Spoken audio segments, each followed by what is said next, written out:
അങ്ങനെ ആഗ്രയിലെ താജ്മഹൽ കണ്ടതിന് ശേഷം ഞാൻ ഡൽഹിക്ക് പുറപ്പെടുകയാണ്. ടൂറിസ്റ്റ് ഗൈഡ് തന്നെയാണ് ടിക്കറ്റ് ബുക്ക് ചെയ്തത്. ആ ബസ് നിർത്തിയിടുന്നിടത്ത് വരെ ഒരു റിക്ഷയിൽ അയാൾ അനുധാവനം ചെയ്തു.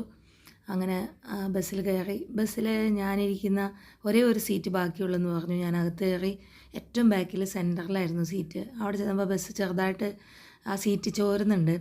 അപ്പോൾ അത് പറയാനായിട്ട് ഞാൻ ഇറങ്ങിപ്പോകാമ്പോഴുകൂടി പെട്ടെന്ന് വണ്ടി സ്റ്റാർട്ട് ചെയ്തു. പിന്നെ അത് സഹിക്കാൻ നിവർത്തിയില്ലായിരുന്നു. പിന്നെ മഴ അങ്ങനെ എപ്പോഴും പെയ്യുന്ന മഴയല്ലായിരുന്നുകൊണ്ട് പ്രശ്നമുണ്ടായില്ല. എൻ്റെ അടുത്ത സീറ്റിലിരുന്നവർ ആലപ്പുഴയുള്ളവരും സേലത്തുള്ള 2 യുവാക്കളായിരുന്നു. അവരോട് ചോദിച്ചപ്പോൾ അവർ സെയിം ടിക്കറ്റ് സെയിം ഡെസ്റ്റിനേഷൻ 300 രൂപയ്ക്കാണ് എടുത്തത്. അപ്പോൾ 200 രൂപ പോയി. പിന്നെ ബസ് കുറച്ച് മുന്നോട്ട് പോയപ്പോൾ ഞാൻ കണ്ടക്ടറുടെ അടുത്ത് നിന്ന് പറഞ്ഞപ്പോൾ ഡ്രൈവറുടെ ബാക്കിൽ ഒരു ലേഡി ഇരിപ്പുണ്ടായിരുന്നു. അവരുടെ അടുത്ത് തന്നെ എനിക്ക് സീറ്റ് തന്നു. അങ്ങനെ ഡ്രൈവർ സീറ്റിൻ്റെ ബാക്കിലിരുന്നാണ് പിന്നീടുള്ള യാത്ര. അതുകൊണ്ട് തന്നെ 2 ദിവസത്തുള്ള കാഴ്ചകളൊക്കെ കാണാൻ പറ്റുന്നുണ്ട്. കഴിഞ്ഞ വീഡിയോയിൽ ഞാനൊരു ഓട്ടോറിക്ഷക്കാരെ ഹെൽപ്പ് ചെയ്ത കാര്യം പറഞ്ഞു. അത് ആഗ്ര റെയിൽവേ സ്റ്റേഷനിൽ ഇറങ്ങിയ സമയത്ത് ഒരു ചുവന്ന ഷർട്ടിട്ട് ഒരു ആൾ, വയ്യാത്ത ആളെപ്പോലെ തോന്നിയത്, അയാൾ വന്നിട്ട് ഒരു പോലീസുകാരൻ്റെ അടുത്ത് എത്തിച്ചിട്ട് 160 രൂപയ്ക്ക് റെസീറ്റ് എഴുതി തന്നു, താജ്മഹൽ വരെ എത്തിക്കാമെന്ന് പറഞ്ഞിട്ട്. സത്യത്തിൽ ഒരുപാട് ഷെയർ ടാക്സികൾ താജ്മഹൽ വരെ 50 രൂപയ്ക്കും 30 രൂപയ്ക്കൊക്കെ പോകുന്നുണ്ടായിരുന്നു. അതിൽ പോയാൽ മതിയായിരുന്നു. പക്ഷേ എനിക്ക് തോന്നിയത് ഒരു കോമൺ ടോക്കൺ സപ്ലൈ എന്ന് വിചാരിച്ചിട്ടാണ് അങ്ങനെ. പക്ഷെ അത് ആ വ്യക്തിക്ക് മാത്രമായിട്ടുള്ള ഒരു സർവീസായിരുന്നു അത്. ഭക്ഷണം കഴിക്കാൻ വേണ്ടി ബസ് നിർത്തിയതാണ്. അപ്പോഴാണ് ഞാൻ ശ്രദ്ധിച്ചത്, ആ നീല ചുരിദാറിട്ട പെൺകുട്ടി ഫോണിൽ സംസാരിക്കുന്നതിനിടയിൽ അവളുടെ കയ്യിലെന്തോ ഇരിക്കുന്നു.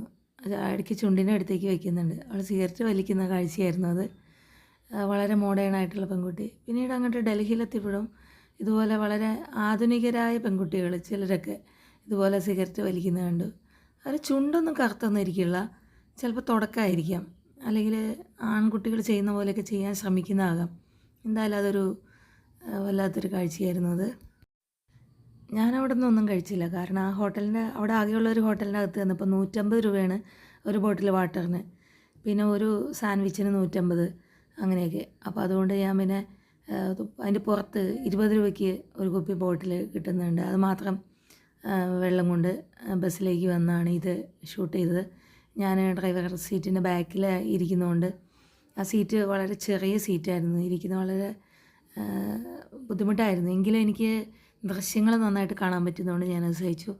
എനിക്ക് മുന്നോട്ട് അങ്ങോട്ട് പോകുമ്പോൾ ബസ്സിൻ്റെ 2 ദിവസത്തുള്ള കാഴ്ചകൾ ഭയങ്കര അതിശയകരമായിട്ട് തോന്നി. കാരണം അത്രയ്ക്ക് പച്ചപ്പും ഓരോ തുണ്ട് ഭൂമിയും നല്ലപോലെ കൃഷി ചെയ്ത്, റോഡിൻ്റെ വീതിയാണെങ്കിൽ സത്യത്തിൽ ഞാൻ അധികം എനിക്ക് ഷൂട്ട് ചെയ്യാൻ എൻ്റെ ഫോണിൽ ചാർജ് പോരായിരുന്നു. ഫോൺ ഇടയ്ക്ക് സ്വിച്ച് ഓഫ് ഒക്കെ ആയി. അതുകൊണ്ട് എനിക്ക് അധികം ഷൂട്ട് ചെയ്യാൻ പറ്റില്ല. ഭയങ്കര മനോഹരമായ റോഡുകൾ, നല്ലപോലെ വീതിയുള്ള ഒരു കുണ്ടോ കുഴിയില്ലാത്ത നല്ല റോഡുകൾ, 2 വശത്തും നല്ല രീതിയിൽ കൃഷി ചെയ്തിട്ടേക്കുന്ന സ്ഥലങ്ങൾ. എന്തോ നമ്മൾ മാധ്യമങ്ങളിൽ പറയുന്ന ഡൽഹി ഒന്നുമല്ല ഞാനവിടെ കണ്ടത്. വളരെ വേഗത്തിൽ വികസന കുതിപ്പിലേറുന്ന ഒരു ഡൽഹിയാണ് ഞാൻ കണ്ടത് എന്ന് പറയുന്നതിൽ ഒരു അതിശയവുമില്ല. അതുപോലെ എന്നെ ആകർഷിച്ച എൻ്റെ ശ്രദ്ധയിൽപ്പെട്ട മറ്റൊരു കാര്യമാണ്, അവിടെ ആർക്കും ഒരു പരാതിയില്ല. നമ്മൾ റിക്ഷ വണ്ടിയിലും ടുക്കിലും പിന്നെ അങ്ങനെ പലതരം ഓട്ടോറിക്ഷയുണ്ട്. അതിനകത്തൊക്കെ അത്രയും ആർക്കും, അവരെന്തോ പച്ചവെള്ളത്തിലാണ് വണ്ടി ഓടിക്കുന്നതെന്ന് തോന്നുന്നു. അവർക്കൊരു പരാതിയില്ല. എത്ര ദൂരം വേണം ഓടിക്കുക, എത്ര നേരം വെയിറ്റ് ചെയ്യുക, അതൊന്നും ഒരു പ്രശ്നമല്ല. നേരെ മറിച്ച് കേരളത്തിലാണെങ്കിൽ അവർക്ക് അടയ്ക്കാനുള്ള EMI, CC അടയ്ക്കാനുള്ളത്, മക്കളുടെ വിദ്യാഭ്യാസം, അതെന്ന് പറഞ്ഞ് ഇങ്ങനെ പ്രാരാബ്ദങ്ങളുടെ ഒരു ഭാണ്ഡക്കെട്ടാണ്. കേരളത്തിൽ എവിടെ സഞ്ചരിക്കുമ്പോൾ ഹോട്ടലിൽ ഫുഡ് കഴിക്കാൻ കയറിയാലും വണ്ടിയിൽ യാത്ര ചെയ്താലും അവരുടെ ചിലവുകളും ബാധ്യതകളും കേട്ട് കേട്ട് നമുക്ക് തന്നെ ജീവിതം മടുക്കും. പക്ഷേ ഇവിടെ ആർക്കും അങ്ങനെ ഒരു ബുദ്ധിമുട്ടോ പരാതിയോ ഒന്നുമില്ല. അവരങ്ങ് ജീവിതം ആസ്വദിക്കുകയാണ്. കാര്യം റോഡുകളിലെ സൗകര്യം എന്താ പറയുക, ചിലയിടത്തൊക്കെ വൃത്തികേടുകളോ ഭംഗിയില്ലായ്മയൊക്കെ ഉള്ളപ്പോൾ തന്നെ ഒരു റിച്ച്നെസ് അവിടെ എനിക്ക് കാണാൻ പറ്റി. ഭക്ഷണത്തിൻ്റെ കാര്യത്തിലായാലും ഒരു പഞ്ഞം പറച്ചിലില്ല. എല്ലാ ഫുഡുകളും വളരെ റിച്ചായിട്ടുള്ള ന്യൂട്രിയൻസ് ഉള്ളതാണ്. പക്ഷെ അത് ഇരിക്കുന്നിട ഒരു ചെളിയിൽ താമര വിരിഞ്ഞിരിക്കുന്ന പോലെ. ചുറ്റുപാടും നിറയെ വൃത്തികേടുകളും വലിയ ഭംഗിയൊന്നും ഉണ്ടാവില്ല. പക്ഷേ നല്ല ക്വാളിറ്റി കണ്ടൻറ്റുള്ള ഫുഡുകൾ. ചിലയിടത്ത് ഫുഡ് മോശമുണ്ടെങ്കിലും ഏറെക്കുറെ വളരെ ഫാസ്റ്റ് ഗ്രോയിങ് ഡെവലപ്മെൻറ്റ് സ്റ്റേറ്റായിട്ടാണ് എനിക്ക് അനുഭവപ്പെട്ടത്. ആളുകളായാലും ഭയങ്കര സ്മൂത്തായിട്ട് ഫാസ്റ്റായിട്ട് ട്രാവൽ ചെയ്യുന്നു. വളരെ സന്തോഷത്തോടെ ആരും ആരുടെയും കാര്യം നോക്കുന്നില്ല. വളരെ ഫാസ്റ്റാണ് അവർ. ഇങ്ങനെ ഫുൾ ടൈം ഫോണിൽ കുത്തിയിരിക്കുകയൊന്നുമല്ല. അവർ ഓരോ നിമിഷം അങ്ങ് ആസ്വദിക്കുന്ന അത് അങ്ങ് ഗലിയിൽ ചേരിയിലിരിക്കുന്നവരായാലും അങ്ങ് ടൗണിലാണെങ്കിൽ അതുപോലെ റോഡിൽ നമ്മൾ നോക്കുമ്പോൾ ഒരു വശത്ത് electric AC low floor bus ഓടുമ്പോൾ മറുവശത്ത് കാളവണ്ടിയുണ്ട്. അങ്ങനെ വളരെ വിഭിന്നമായ കാഴ്ചകളാണ്. എന്തായാലും ഈ പഞ്ഞം പറച്ചിൽ തീരെ ഞാൻ അവിടെ കണ്ടില്ല എന്നുള്ളതാണ്. അങ്ങനെ ആഗ്രയിൽ നിന്ന് ഡൽഹിയിലേക്കുള്ള വഴി അത് കണ്ണിന് വളരെ റിച്ചായിട്ടുള്ള കാഴ്ചകളായിരുന്നു. ഈ 2 വശത്തെ പച്ചപ്പാണ് എന്നെ വല്ലാതെ അത്ഭുതപ്പെടുത്തിയത്. എൻ്റെ മനസ്സിൽ കേരളത്തിലാണ് ഇത്രയ്ക്ക് പച്ചപ്പുള്ളൂ എന്നാണ്. പക്ഷേ എന്താ ഈ കാഴ്ച, 2 വശത്തും ഇത്രയ്ക്ക് മാത്രം കൃഷിയിടങ്ങൾ ഇങ്ങനെ വിജനമായിട്ട് കിടക്കാൻ. ഇത് ആരാണിത് പരിപാലിക്കുന്നത്? എന്ത് മനോഹരമായിട്ട് കൃഷി ചെയ്തിരിക്കുന്നത്. അതുപോലെ റോഡാണെങ്കിലും നല്ല റോഡിൻ്റെ ഭാഗത്ത് വെച്ച് എൻ്റെ ഫോണ് ചാർജ് ചെയ്യട്ടേക്കായിരുന്നു. അവിടെ ഇവിടെ നിന്നിട്ടാണ് ഇതിൻ്റെ ബാക്കോട്ട് പോകുന്ന വഴിക്കൊക്കെ നല്ല രസമുള്ള റോഡുകളായിരുന്നു. ഇതും നല്ലത് തന്നെ. 2 വശത്ത് ഇത്ര തന്നെ വീതിയുള്ള റോഡുകളാണ്. നേരത്തെ ഞാൻ പറഞ്ഞല്ലോ ഈ പഞ്ഞം പറച്ചിൽ കേരളത്തിൽ വന്നു കഴിയുമ്പോൾ. കേരളത്തിൽ കുറച്ച് കാലമായിട്ട് എനിക്ക് ഓട്ടോറിക്ഷ വിളിക്കാൻ പേടിയാണ്. നമ്മൾ ഓട്ടോറിക്ഷ വിളിച്ചിട്ട് എവിടെയെങ്കിലും ഒരു പോയിട്ട് ഒരു ഷോപ്പിംഗ് നടത്തി കഴിഞ്ഞാൽ നമ്മുടെ കവറിൽ എന്താണെന്ന് ചോദിക്കും. പിന്നെ അല്ലെങ്കിൽ അവരത് തുറന്നു നോക്കും. എന്നിട്ട് അവർക്കും അത് തന്നെ, അല്ലെങ്കിൽ നമ്മുടെ കൂടെ അവർ വരും. എന്നിട്ട് നമ്മൾ എന്താണ് വാങ്ങണം അത് അവർക്ക് വാങ്ങണം. പച്ചക്കറികൾ നമ്മൾ വാങ്ങുകയാണെങ്കിൽ അവർക്ക് പച്ചക്കറി വാങ്ങി കൊടുക്കണം. മീൻ വാങ്ങുകയാണെങ്കിൽ അവർക്ക് കൊടുക്കണം. എക്സ്ട്രാ പൈസ ഇങ്ങനെ ഒരു വെറുതെ ഇരുന്ന് തിന്നുക. അല്ലെങ്കിൽ എല്ലാവർക്കും എല്ലാവരെ പോലെ ആവണം. നമ്മുടെ കയ്യിലുള്ള കാശിനനുസരിച്ചല്ല, എല്ലാവർക്കും ഇങ്ങനെ സുഖിച്ച് ഭയങ്കര എനിക്ക് വേണം വേണ്ടിയൊന്നുള്ളതല്ല. നീ ഒരു കാര്യം ചെയ്താൽ ഞാനിത് ചെയ്യും എന്നുള്ള ഒരു വാശി പോലെ. പക്ഷേ ഇവിടെ ഒന്നും ഞാൻ അങ്ങനെ കണ്ടില്ല. നമുക്ക് നമ്മുടേതായൊരു ജീവിതം. ഓരോ ആളുകളും അവരവരെ തൊഴിലിൽ ഇപ്പോൾ എന്നോട് പലരും പറയുന്നുണ്ട്, അയ്യോ അവിടെ എന്തൊരു ദുരിതമാണ്. പക്ഷേ ഒരു വട വെക്കാൻ റോഡരികിലിരിക്കുന്നവൻ ആ ജീവിതത്തെ വളരെ സന്തോഷത്തോടെ കാണുന്നത്. ഞാൻ യാത്ര ചെയ്ത ടൂർ പാക്കേജിൻ്റെ കൂടെ പോയിപ്പോൾ അതിൽ ഫോട്ടോഗ്രാഫറായിട്ടും ഗൈഡായിട്ടൊക്കെ നിൽക്കുന്നവരോട് അവർ ഇതുകൊണ്ട് എന്താ ജീവിക്കുക, ഒരു ദിവസം 300 രൂപ ഇട്ടിട്ട് എന്താ ഉള്ളതെന്ന് ചോദിച്ചാൽ അവർ പറഞ്ഞു, I enjoy this, I like this, I like to live in my own state, I like to live in Delhi, അല്ലെങ്കിൽ ഐ എൻജോയ് ദിസ് പ്രൊഫഷൻ, അല്ലെങ്കിൽ ഐ എൻജോയ് ദിസ് വർക്ക്. അവർക്ക് and I can manage all my home expenses. അങ്ങനെ അവർക്കൊരു പ്രശ്നമില്ല. നേരെ മറിച്ച് നാട്ടിൽ 300 അല്ല ഒരു 2000 കിട്ടിയാൽ പോലും എന്നും ഈ പഞ്ഞം പറച്ചിലിൻ്റെ ഒരു പരാതികളുടെ ഇതെനിക്ക് മാത്രം ഫീൽ. ഞാൻ ഇടപെടുന്ന എല്ലാ കേരളത്തിലെ ആളുകളും ഈ കടബാധ്യതയുടെ കണക്കുകൾ പറയുന്നവരാണ്. അതിൻ്റെ കാരണം മുഴുവൻ സർക്കാരിലേക്ക് വെക്കുന്നു. നേരെ മറിച്ച് നമ്മളെവിടെ ഒരു ഫുഡ് കഴിക്കാൻ നിന്നാൽ ഒരിടത്ത് ഒരു ഫുഡും കിട്ടാനില്ല. ആരും ഒരു ബിസിനസ് ചെയ്യുള്ള ഒന്നും ചെയ്യല്ല. അതിനൊക്കെ സർക്കാരിനെ കുറിച്ച് പറഞ്ഞത് അതിൻ്റെ റൂട്ടഡ് കാരണങ്ങളൊന്നും മനസ്സിലാവുന്നില്ല. അതുപോലെ തന്നെ കണ്ടില്ലേ 2 വശത്ത് പച്ചപ്പ് കണ്ടോ? ഇത് കേരള ആണോ ഡൽഹി ആണോന്ന് മനസ്സിലാവും സത്യത്തിൽ. പിന്നെ നല്ല ഫാസ്റ്റായിട്ട് പോകുന്നുണ്ട്, ദൃശ്യം കുറച്ച് ഇതാകുന്നുണ്ട്. പിന്നെ ഫുഡിൻ്റെ കാര്യം, ഈ മസാലകളുടെ അല്ലെങ്കിൽ രുചിയുടെ മേളം എന്ന് തന്നെ പറയാം ഡൽഹിയിലെ ഫുഡുകൾ. ശരിക്കും പറഞ്ഞാൽ ഡൽഹിയിലെ ഫുഡുകൾ കഴിച്ചിട്ട് കേരളത്തിൽ വന്നിട്ട് എനിക്ക് ഒരു ഫുഡും ഇഷ്ടപ്പെടുന്നില്ല. അവിടെ ഈ മസാലകളുടെ അതെ, രുചികളുടെ പക്കമേളം എന്ന് തന്നെ പറയാം. ഈ രസമുകുളങ്ങളെ രസിപ്പിക്കുന്ന രുചികളുടെ പക്കമേളം തന്നെയാണത്. എന്തോ എനിക്ക് അവിടുത്തെ ഫുഡും അവിടുത്തെ ജീവിത രീതിയും എല്ലാം ഭയങ്കര ഇതായിട്ട് തോന്നി. ഞാൻ കുറേ കൊല്ലം മുൻപ് മധ്യപ്രദേശിലെ ഹൈദരാബാദിലൊക്കെ പോയപ്പോൾ വളരെ ദാരിദ്ര്യം പിടിച്ച മോശമായ വളരെ ലോ ലെവൽ ഒരു ലൈഫൊക്കെയാണ് കണ്ടത്. നേരെ മറിച്ച് കഴിഞ്ഞ വർഷം ഡിസംബറിൽ ജാർഖണ്ഡിൽ ചെന്നപ്പോഴും ഇപ്പോൾ ഡൽഹിയിൽ വന്നപ്പോഴും വടക്കേ ഇന്ത്യ സംസ്ഥാനങ്ങളുടെ വളർച്ച വിദേശ രാജ്യങ്ങളെ വെല്ലുന്ന രീതിയിൽ ഇതിലൊരിക്കലും രാഷ്ട്രീയം കാണരുത്.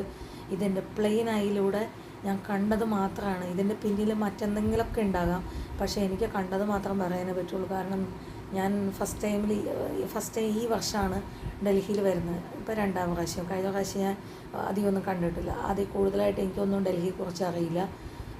മറ്റുള്ളവർ പറഞ്ഞ് ഞാൻ വിശ്വസിക്കാറില്ല. എൻ്റേതായ നിരീക്ഷണങ്ങളാണ്, ഞാൻ കണ്ടത് മാത്രമാണ് ഞാൻ പറയുന്നത്. അപ്പോൾ അത്രയ്ക്ക് ഫാസ്റ്റായിട്ട് ഗ്രോ ചെയ്യുന്ന ഒരു സ്റ്റേറ്റായിട്ടാണ് എനിക്ക് ഡൽഹിയെ അനുഭവപ്പെട്ടത്. നഗരങ്ങളിലെ ചില വൃത്തികേടുകളുടെ കാരണം ഞാൻ മുൻപൊരു വീഡിയോയിൽ പശുവിന് ചപ്പാത്തി കൊടുക്കുന്ന ഒരു ചേച്ചിയെ കാണിച്ചിരുന്നു. അപ്പോൾ അത് അങ്ങനെ വളർത്തുന്നതിൻ്റെ പിന്നിലൊക്കെ വേറെ എന്തെങ്കിലുമൊക്കെ രാഷ്ട്രീയമോ അല്ലെങ്കിൽ അങ്ങനെ ആയിരിക്കുന്ന അങ്ങനെ ആ സംസ്ഥാനങ്ങളിൽ ഇത്തരം ചില മോശം കാര്യങ്ങൾ ആയിരിക്കാൻ ഏതൊക്കെ നിഗൂഢ ശക്തികൾ ഇഷ്ടപ്പെടുന്നുണ്ടാകാം, താല്പര്യപ്പെടുന്നുണ്ടാകാം. അതുകൊണ്ടൊക്കെ ആയിരിക്കും.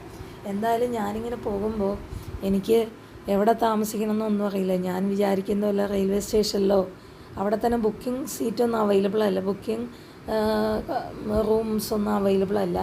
അപ്പോൾ അതുകൊണ്ട് വല്ല ബസ് സ്റ്റാൻഡിലൊക്കെ ഒന്ന് കഴിച്ചു കൂട്ടാന്നൊക്കെ ഞാൻ വിചാരിച്ചൊക്കെയാണ് പോകുന്നത്. പക്ഷേ എൻ്റെ ആഗ്ര യാത്രയോട് താജ്മഹൽ ചുറ്റിക്കറങ്ങി കണ്ട് പിന്നെ ഈ ബസ്സിൽ 3-4 മണിക്കൂർ യാത്രയും കൂടി കഴിഞ്ഞോടുകൂടി എൻ്റെ മനസ്സ് മാറി വരാണ്. ഞാൻ വളരെ ടയേർഡായി, വീക്കായി. എന്നെ സ്വീകരിക്കാൻ ആരുമില്ല. ആക്ച്വലി ഇത് അറിയാതെ സോളോ ട്രിപ്പ് ആയതാണ് തന്നെ. സത്യത്തിൽ ഞാൻ എൻ്റെ അനുജത്തിക്കും എൻ്റെ സിസ്റ്ററിനും വേണ്ടിയിട്ട് എൻ്റെ ചേച്ചിക്കും വേണ്ടിയിട്ട് ബുക്ക് ചെയ്തിട്ടുണ്ടായിരുന്നു. അവർ റാഞ്ചിയിൽ നിന്ന് വരുന്ന രീതിയിൽ. പക്ഷേ അവർ വരുന്നില്ലെന്ന് പറഞ്ഞപ്പോൾ ഞാൻ തനിച്ചായിപ്പോയതാണ്. പക്ഷേ അത് ഒരു ദൈവാനുഗ്രഹമായിട്ട് ഞാൻ കണക്കാക്കുകയാണ്. കാരണം ഈ ഒറ്റയ്ക്കുള്ള യാത്രയിൽ ഞാൻ ഈ പ്രകൃതിയെ, ലോകത്തെ, ദൈവത്തെ, മനുഷ്യരെയൊക്കെ എനിക്ക് കാണാനായിട്ട് അത് ഇടയായി എന്നുള്ളത് കൊണ്ട്. അപ്പോൾ ഞാനിങ്ങനെ പോവുകയാണ്. എൻ്റെ മനസ്സിൽ കുറച്ച് ടെൻഷനുണ്ട്. ഇന്ന് രാത്രി എനിക്കൊന്ന് കുളിക്കണം, അതാണ് എൻ്റെ ഏറ്റവും വലിയ ലക്ഷ്യം. ഞാൻ ഓർക്കുകയാണ് എവിടെയെങ്കിലുമൊക്കെ കാശ് കൊടുത്ത് കുളിക്കുന്ന ഇത്തിരി വിശാലമായിട്ട് കുളിക്കാൻ പറ്റിയൊരു സ്ഥലം ഉണ്ടായിരുന്നെങ്കിൽ നമുക്കിങ്ങനെ യാത്ര ചെയ്യാമായിരുന്നു എന്ന്. പക്ഷേ നമ്മുടെ രാജ്യത്ത് കുളിക്കണമെങ്കിൽ ഭക്ഷണം കഴിക്കാൻ അല്ലെങ്കിൽ താമസിക്കുന്ന ഹോട്ടലിലൊക്കെ ചെല്ലണമല്ലോ. റെയിൽവേയിലായാലും എനിക്കറിയില്ല എങ്ങനെയാണ് സംവിധാനം. ചിലയിടത്തൊക്കെ ഉണ്ട്, ചിലയിടത്തില്ല. അപ്പോൾ ഞാൻ വല്ലാതെ അങ്ങ് വേർത്ത്. കാരണം എൻ്റെ ഡ്രസ്സ് 2ാം ദിവസമാണ്, ഞാൻ ഇട്ട ഡ്രസ്സ് ഇപ്പോൾ 2ാം ദിവസമാണ് ഈ താജ്മഹലിലൊക്കെ ഇട്ട ഡ്രസ്സ്. അപ്പോൾ അതുകൊണ്ട് എനിക്ക് അതൊന്ന് മാറ്റി എനിക്കൊന്ന് കുളിക്കണം. അതാണ് എൻ്റെ ഏറ്റവും വലിയ നെസസിറ്റി ആയിട്ട് എനിക്ക് അനുഭവപ്പെടുന്നത്. യാത്ര വളരെ ബഡ്ജറ്റ് ഫ്രണ്ട്ലി ആക്കണം എന്നൊക്കെ വിചാരിച്ച് എവിടെയും താമസിക്കേണ്ട, വല്ല ബസ് സ്റ്റാൻഡിൽ റെയിൽവേ സ്റ്റേഷനിലൊക്കെ തങ്ങാം, 2 ദിവസത്തെ കാര്യമുള്ളൂ വിചാരിച്ചാണ് ഞാൻ പോകുന്നത്. പക്ഷേ ഇന്ന് പകൽ മുഴുവൻ താജ്മഹലിൻ്റെ അകത്തൂടെ വെയിലത്ത് കുറച്ച് നടന്ന് 2 ദിവസത്തെ ട്രെയിൻ യാത്ര. 2ാമത്തെ കാര്യം കുളിച്ചിട്ടില്ല, 2 ദിവസമായി കുളിച്ചിട്ട്. പിന്നെ തോളത്തെ ബാഗിൻ്റെ കനം അത്രയ്ക്ക് വലിയ ബാഗല്ല, എന്നാലും ചെറിയ ബാഗ് പോലെ നമുക്ക് കുറച്ച് ഭാരം തുടർച്ചയായിട്ട് നമ്മുടെ തോളിൽ തൂങ്ങിയെടുക്കുമ്പോൾ ഭാരം പോലെ നമുക്ക് തോന്നും. അപ്പോൾ എവിടെയെങ്കിലും ഈ ബാഗൊന്ന് ഇറക്കി വയ്ക്കുക, ഒന്ന് കുളിക്കുക, ഈ 2 ലക്ഷ്യത്തിലേക്ക് എൻ്റെ വലിയ ലക്ഷ്യങ്ങളെല്ലാം ഒതുങ്ങി എന്നുള്ളതാണ്. അപ്പം എൻ്റെ അടുത്തിരുന്ന 2 യാത്രക്കാർ, പിന്നെ ഡ്രൈവറുടെ ബാക്ക് സീറ്റിലിരുന്നപ്പോൾ ഡ്രൈവർ, അവരൊക്കെ നമ്മളൊരു അപരിചിത സ്ഥലത്ത് വെച്ച് സന്ധ്യയിലിട്ടാകുമ്പോൾ നമ്മൾ ചോദിക്കുമ്പോൾ ആരോട് പറയണ്ടെന്നൊക്കെ വിചാരിച്ചായിരിക്കും പോണത്. പക്ഷേ ഉള്ളതുപോലെ പറഞ്ഞു പോകും. അപ്പോൾ അവരോട് ഞാൻ പറഞ്ഞു, ഇപ്പോൾ നിലവിൽ ബുക്കൊന്നും ചെയ്തിട്ടില്ല റൂമൊന്നും. അയ്യോ അങ്ങനെയാണോ പോണേന്നൊക്കെ ചോദിച്ചോളൂ. പിന്നെ എനിക്കും അയ്യോ അതെന്തോ അങ്ങനെ റൂം ബുക്ക് ചെയ്തില്ലെങ്കിൽ എന്തോ തെറ്റ് പോലെയൊക്കെ തോന്നും. അതുമാത്രമല്ല, നമ്മൾ വീട്ടിലൊക്കെ ആയിരിക്കുമ്പോൾ നമുക്ക് വേണമെങ്കിൽ ഫുൾ നൈറ്റൊക്കെ നമ്മൾ എന്തെങ്കിലും കാര്യം ചെയ്യാൻ വേണ്ടി ഉറങ്ങാതെയൊക്കെ ഇരിക്കുന്ന പോലെയല്ല. നമ്മൾ തുടർച്ചയായിട്ട് യാത്ര ചെയ്യുമ്പോൾ ഉറക്ക ക്ഷീണം ഭയങ്കര കൂടും. അപ്പോൾ കുളിക്കുക, ഡ്രസ്സ് മാറുക എന്ന് കഴിഞ്ഞ് 3ാമത്തെ ഉറങ്ങുക എന്നുള്ളതും കൂടി വലിയ ആവശ്യമായി ഇരുട്ടായി തുടങ്ങിയോടുകൂടി. അപ്പോൾ അങ്ങനെ എവിടെയെങ്കിലും റൂം കണ്ടെത്തണം എന്നുള്ള വിചാരത്തിൽ പോകുന്നത്. ചെന്നിറങ്ങി പാടെ ഒരു ഓട്ടോറിക്ഷ സ്റ്റാൻഡിൽ ഒരു ഓട്ടോറിക്ഷ ഓടിക്കുന്ന പയ്യൻ, അവൻ ഹോമിയോ ആയുർവേദ ഡോക്ടറിനെ പഠിക്കുന്ന പയ്യനെന്ന് പറഞ്ഞ്. അപ്പോൾ അവൻ നന്നായിട്ട് ഇംഗ്ലീഷ് പറഞ്ഞുകൊണ്ട് അവൻ എന്നെ ഹെൽപ്പ് ചെയ്യാമെന്ന് പറഞ്ഞ് 150 രൂപയ്ക്ക് പഹൽഗഞ്ച് വരെ ട്രാവൽ ചെയ്തുകൊണ്ട് അവന് പരിചയമുള്ള ഗവൺമെൻറ് അപ്രൂവ്ഡായിട്ടുള്ള ഒരു ഹോട്ടൽ എനിക്ക് വേണ്ടി അവൻ ശരിയാക്കി തരാമെന്ന് പറഞ്ഞ് അവിടെ ഡൽഹി ടൗണിൽ ഇവിടെ നല്ല മഴയാണ്. അവിടെ ചെന്ന് നന്നായിട്ട് വെള്ളം കാണാം. ആദ്യം കാണിച്ച റൂം എനിക്ക് അത്രയ്ക്ക് ഇഷ്ടമല്ല. അവൻ എൻ്റെ ഒരു സഹോദരനെ പോലെ സ്ഥാനത്ത് നിന്നിട്ട് എല്ലാം ഡീൽ ചെയ്യായിരുന്നു. എനിക്കറിയാവുന്ന ആളാന്നൊക്കെ പറഞ്ഞിട്ട്, എൻ്റെ ടീച്ചർ എന്നൊക്കെയാണ് അവൻ പറഞ്ഞത്. അങ്ങനെ അവിടെ ഞാൻ റിസപ്ഷനിൽ വെയിറ്റ് ചെയ്യാണ്. അപ്പോൾ അതിന് ശേഷം പിന്നെ കാണിച്ച റൂം എനിക്ക് ഇഷ്ടപ്പെട്ടു. എന്താ ആവശ്യമുണ്ടെങ്കിൽ വിളിച്ചോളണം എന്നൊക്കെ പറഞ്ഞ് പകുതി ഹിന്ദിയിൽ ഇംഗ്ലീഷിലൊക്കെ പറഞ്ഞ് അന്ന് രാത്രി ഞാനവിടെ ആദ്യമായിട്ട് എൻ്റെ ജീവിതത്തിൽ റൂം എടുക്കുന്നത്.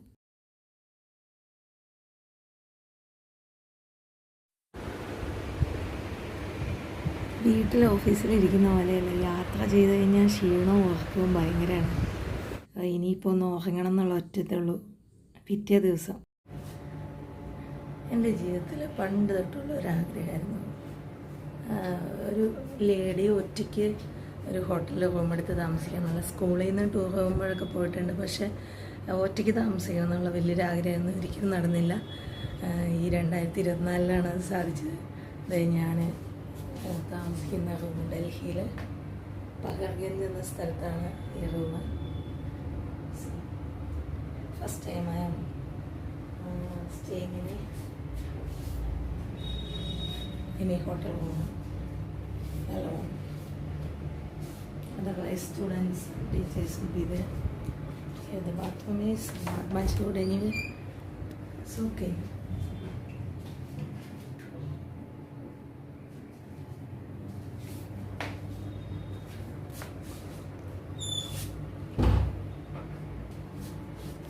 Here there is AC, but I didn't use. I am not allowed to use TV here. And I see the Bahar view, the flats here.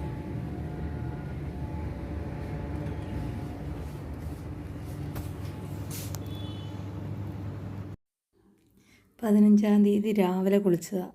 17-ാം തീയതി രാത്രി 10 മണിക്ക് 10-10:30 മണിക്ക് ആഘോഷമായൊരു കുളി. 2-3 ദിവസത്തെ ചെടി തേച്ചൊരച്ച് കളയണം. ഒരുപാട് വെള്ളം ഉപയോഗിച്ച് നന്നായിട്ട് കുളിച്ച്, ഇഷ്ടംപോലെ വെള്ളമൊക്കെ ലഭ്യമാണ്.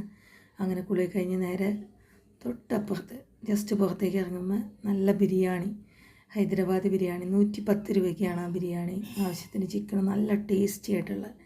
അതിനുശേഷം ഞാനൊരു ജ്യൂസ് വാങ്ങി കുടിച്ചു, 60 രൂപയായി. രാത്രി 11 മണിക്ക് അങ്ങനെ ബിരിയാണിയും ജ്യൂസും കുടിച്ച് ഞാൻ ഈ തെരുവിലൂടെ അങ്ങ് ചെറുതായിട്ടൊക്കെ ഒന്ന് ഷൂട്ട് ചെയ്ത് നടക്കുകയാണ്. ഞാൻ ശ്രദ്ധിച്ചത് ഇവിടെ ആളുകൾക്ക് ആകെ പേടിയുള്ളത് ഈ മൊബൈലിലും ക്യാമറയിലും ഷൂട്ട് ചെയ്യുന്നത് മാത്രമാണ്. ഷൂട്ട് ചെയ്യുമ്പോൾ അവരുടെ മുഖത്തൊരു ചെറിയ ഭാവമാര്. പക്ഷേ എങ്കിൽ ഈ സമയത്ത് നടക്കുന്നതിനതേ കണ്ട് ഒരു സ്ത്രീ നടക്കുന്നതാണില്ലേ, ഒരു സ്ത്രീയല്ല, ഇഷ്ടംപോലെ പേരുണ്ട്.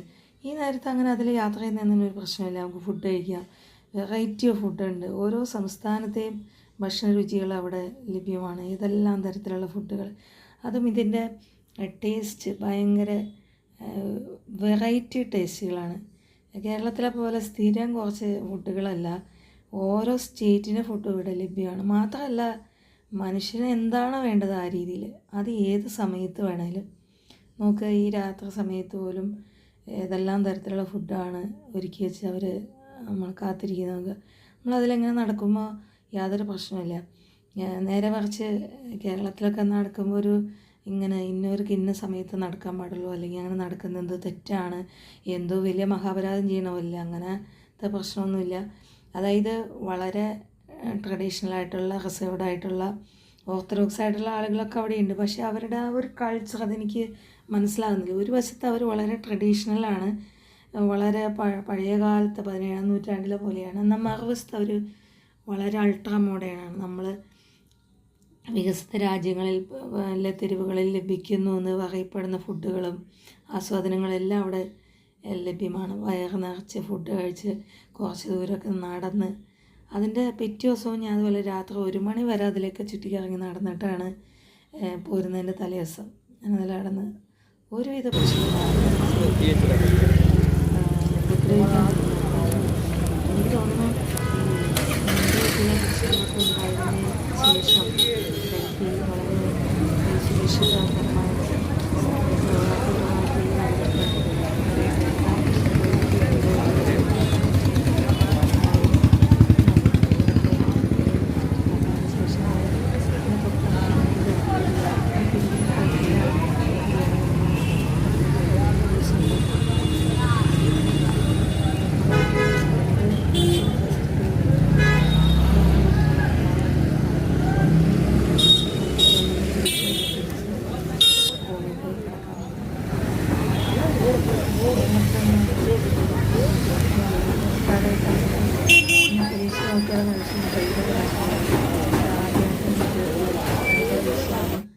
എന്തായാലും എനിക്ക് ഭയങ്കര ഇഷ്ടപ്പെട്ടു.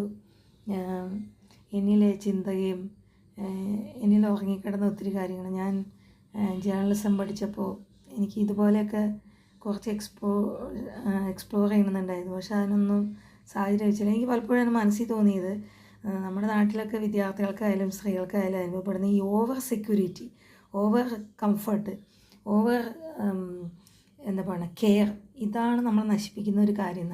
ഇവിടെ ആരും, ഞാൻ ഇപ്പോൾ ഓരോരുത്തരോട് വഴി വെച്ചാൽ അതിലേ അങ്ങ് നടന്ന് അങ്ങോട്ട് പൊക്കോ, ഇതിലങ്ങോട്ട് പോയത് അവിടെ പോയാൽ കഴിക്കാം, അല്ലാതെ ഇങ്ങനെ ഭയങ്കര പാമ്പർ ചെയ്ത് കെയർ ചെയ്ത് സ്ത്രീയാണ് അല്ലെങ്കിൽ ഒരു കുട്ടിയാണ് ഇവർ എന്തെങ്കിലും പറ്റും എന്ന് വിചാരിച്ചാൽ അങ്ങനത്തെ ഒരു വല്ലാത്ത സോഫ്റ്റ് ഡീലിംഗ് ഒന്നുമില്ല. അത് ഒരാളെ വളർത്താൻ സഹായിക്കുന്നു എന്ന് എനിക്ക് മനസ്സിലായത്. ഞാൻ തൊട്ട് പിറ്റേ ദിവസം പോകുമ്പോൾ ഉള്ള യാത്ര കൂടി കാണിക്കുക. ഇത് കുട്ടികൾക്ക്, സ്കൂൾ കുട്ടികൾ ഒറ്റയ്ക്ക് സുഖമായിട്ട് യാത്ര ചെയ്ത് പോകുന്നുണ്ട്. അപ്പോൾ ഈ ഓവർ കെയറിങ് നമ്മുടെ നാട്ടിലൊരു പ്രശ്നമായിട്ട് എനിക്ക് തോന്നി. അത് വളർച്ചയെ തടയുന്ന ഒന്ന് തന്നെയാണ്. എന്തായാലും അവിടുത്തെ ഒരു ബേക്കറിയിലെ മധുരപലഹാരങ്ങളുടെ ചിത്രങ്ങൾ കാണിച്ചുകൊണ്ട് ഈ വീഡിയോ ഇവിടെ അവസാനിപ്പിക്കാം. നേരെ പോയി കിടന്നുറങ്ങാൻ പോവുകയാണ്. എല്ലാവർക്കും ഇന്ന് ഫസ്റ്റ് ഡേയിൽ താജ്മഹൽ കണ്ടു, ഇവിടെ എത്തി, ഭക്ഷണം കുളിക്കാന്നുള്ളായിരുന്നില്ല ഏറ്റവും വലിയ ടാസ്ക്. ഭക്ഷണം കഴിച്ചു, നേരെ പോയി കിടക്കണം. Okay, thank you, good night.